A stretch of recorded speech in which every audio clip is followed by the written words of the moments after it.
Welcome to Alexander Out There. I am Alexander, and we are not exactly out there. Oh shit! I'm not tired. What? I'm not tired. I have no time for that. Ain't nobody got time for that.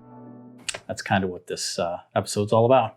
Not being out there, but still getting on the gold. 2021 pandemic. You know, it's stifled a lot of plans that a lot of us have had. This episode, we're going to be talking all about Alaska Mapper and how it's a great resource if you're not able to get out there, or maybe you are just starting and you don't know where to go. You're going to plan a trip to Alaska.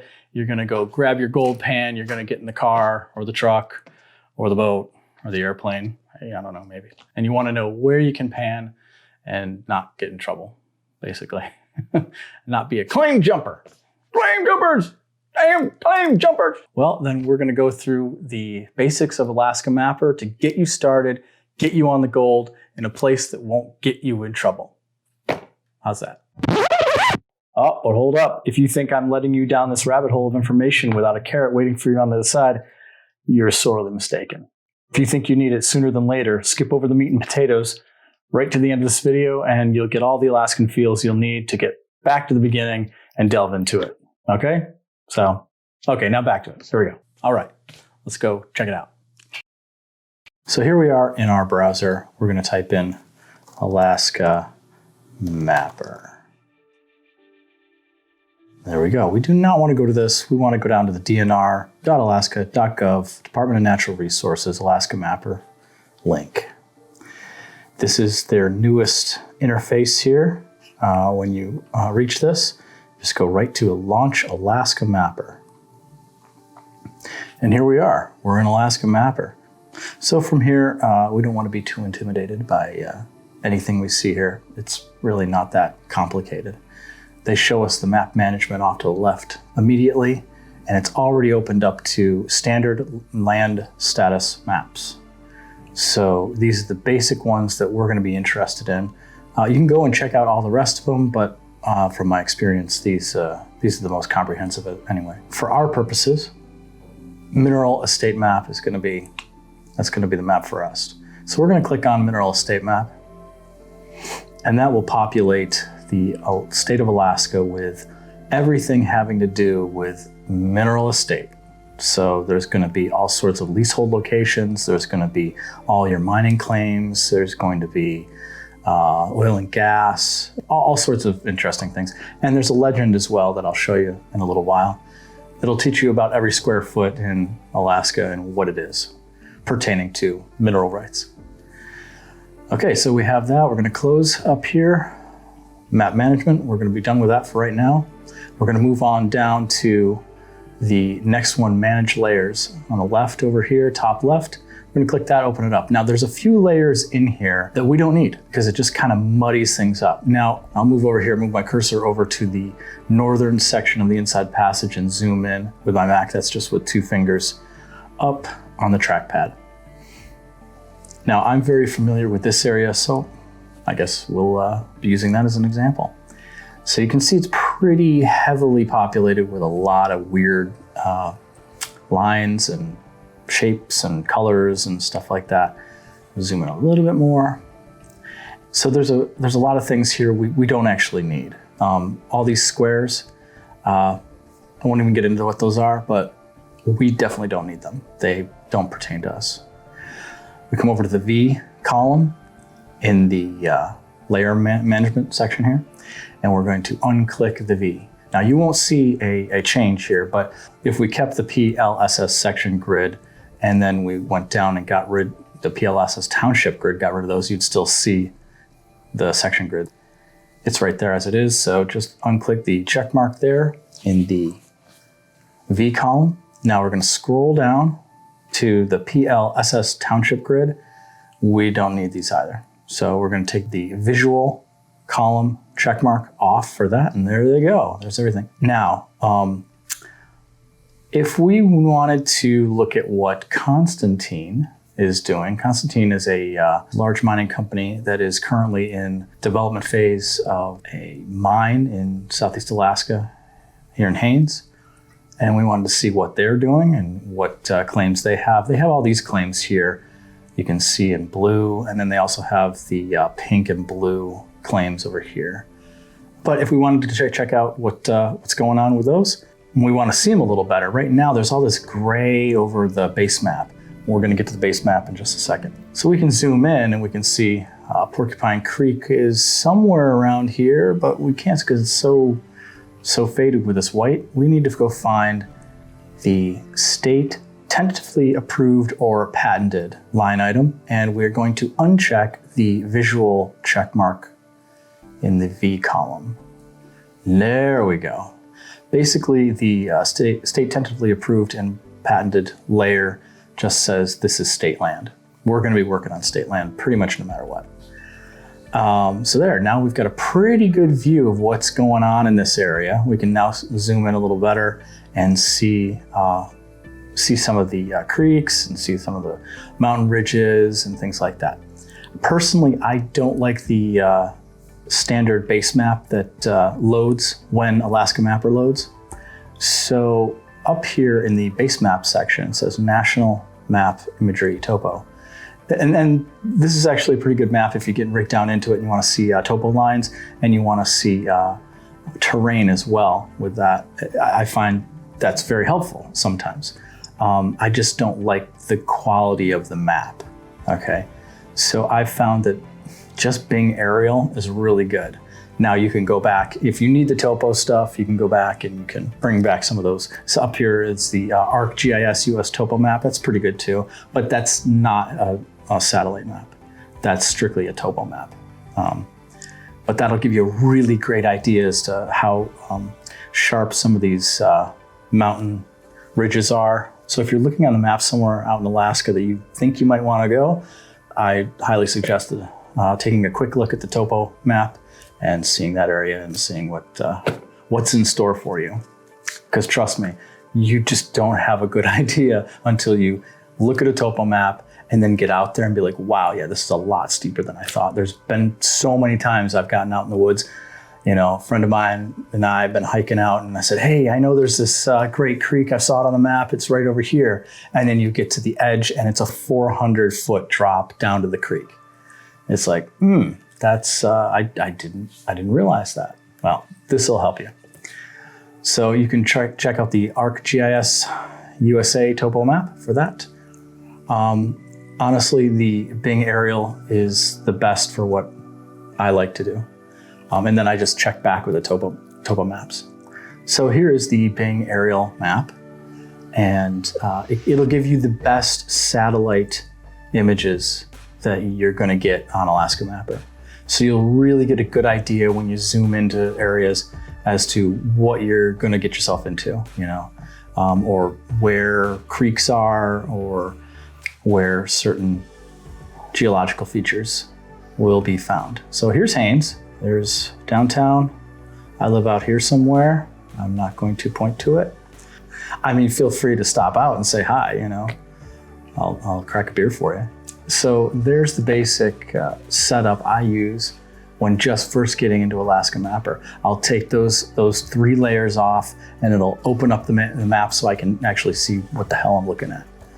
And from there, I can go and I will click on certain features that I'll show you here in a second, and it'll tell me what they are, who has it, what's going on. Okay, so moving on, we can get rid of this layer management section for the time being.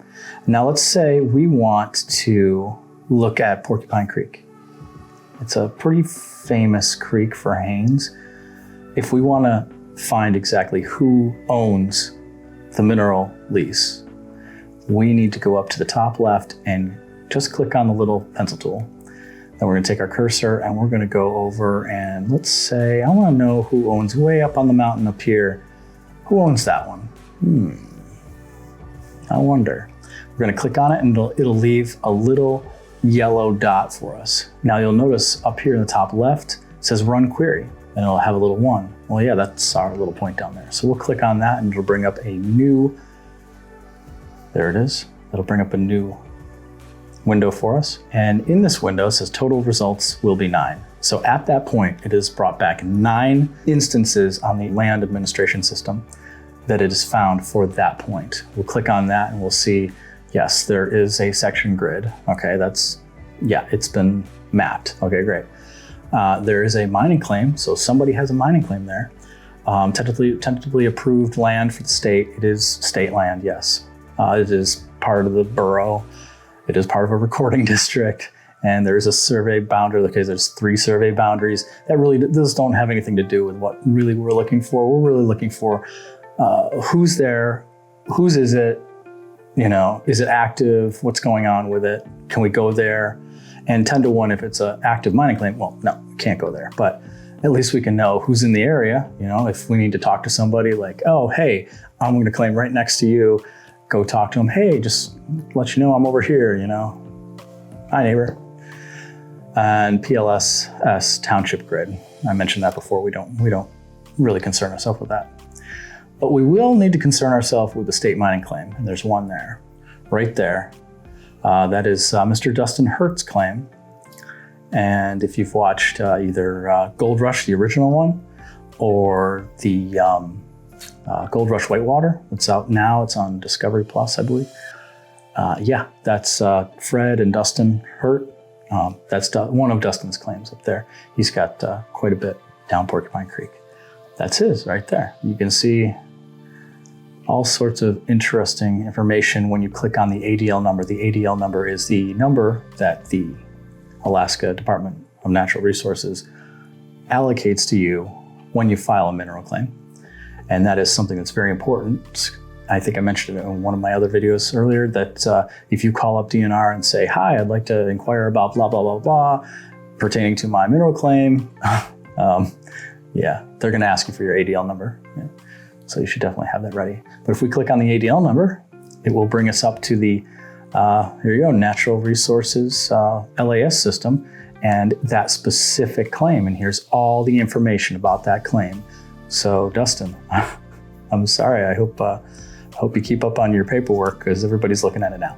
Anyway, just messing with you. Love the show. Good job. There we go, we can get back out of that. Anyway, so there you go. That's who owns that claim and that's up. Now you wanna get rid of that little dot, you gotta go up to the top left, click on the eraser right next to the pencil tool, go back to the little dot and click on the dot, it's gone. There you go. So that's the basics of what I use Alaska Mapper for and what you can go in as an armchair warrior miner, you can also do. Now we can go into the legend and I can show you a little bit more about what these areas are and what you'll have to stay away from. You'll need a basic knowledge of what you're looking at in respect to the little blobs and colors and stuff. So to reference those, there is a key over here to the left in this vertical bar. It looks like a little 3 pancake line icon. You're gonna click on that and that should bring up your map legend. So you can go down through here and see exactly what these things are. So starting at the top here, we've got agreement, settlement, and reconveyance.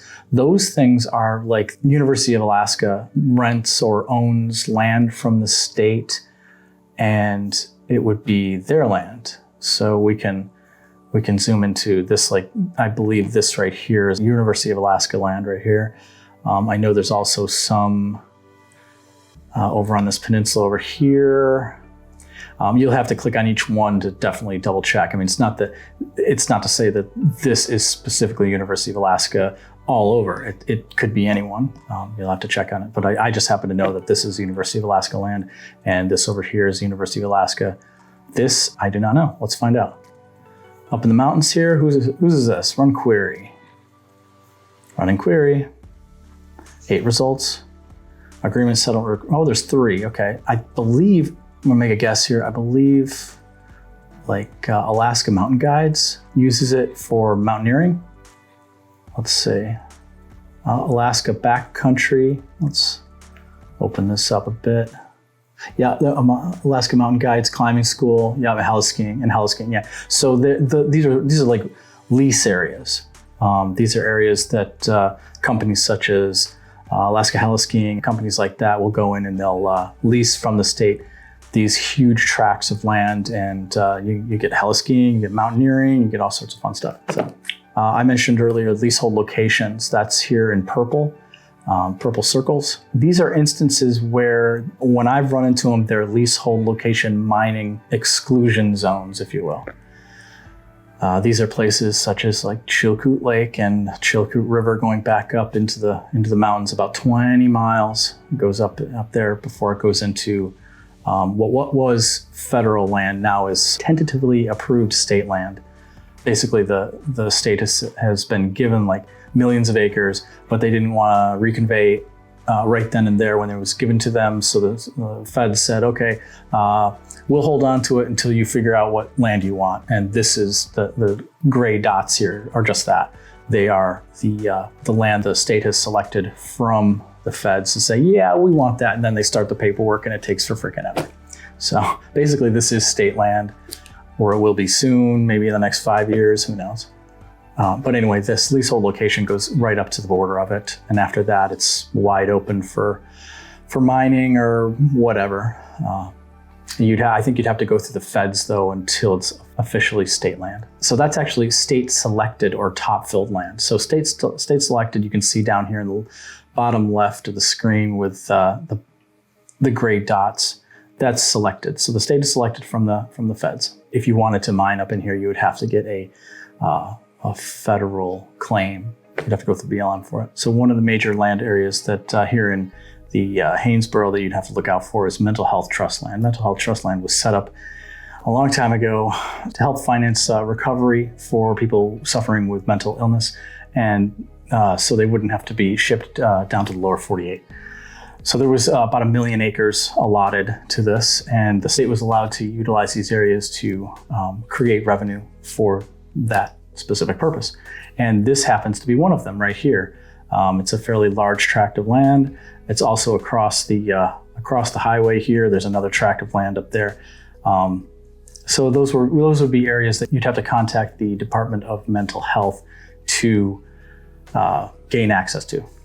They are not part of DNR. It's a totally different department. But I have yet to deal with them. I know nothing about them. That's all I know is the brief history of how it was created. Other than that, that's basically it. I mean, you have to look out for these little areas such as, let's say, I'm going to zoom in on private property here. They'll be marked with black outline. Those are private property areas. Obviously, you don't want to go marching in there and like, I'm going to go, find me some gold. So stay out of those areas. Basically, anything with a color, look it up. Do what I said. Just grab the pencil tool, click on it, and here's the, and then click the run query. Or you can look in Legend over here, and you should be good to go.